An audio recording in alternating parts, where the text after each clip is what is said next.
Untuk memperlancar roda perekonomian masyarakat, pemerintah Desa Singabanga, Kecamatan Tenjo, Kabupaten Bogor membangun jalan sekitar 1.500 meter yang menghubungkan ke sejumlah kampung.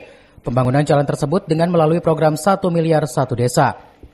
Sementara Samisade ini diinisiasi Ade Yasin dan PLT Bupati Iwan Setiawan, ini merupakan program tahun kedua program bantuan keuangan desa tersebut. Program Samisade tersebut bagian dari upaya mengoptimalkan potensi di wilayah, sehingga perlu dilakukan langkah untuk mendukung optimalisasi.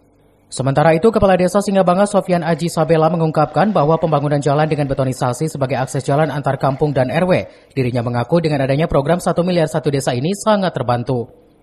Jalan program untuk Samisade tahun sekarang itu penghubung antara 2 kadus kepala dusun, 2 RW dan 3 RT.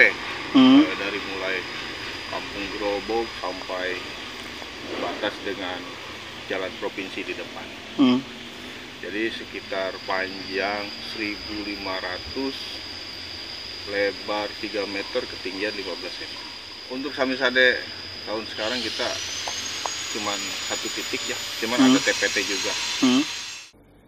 Lebih lanjut, Sofyan berharap kepada pemerintah Kabupaten Bogor, khususnya PLT Bupati Bogor Iwan Setiawan, untuk melanjutkan program tersebut di tahun berikutnya, yang sebelumnya diinisiasi oleh Ade Yasin.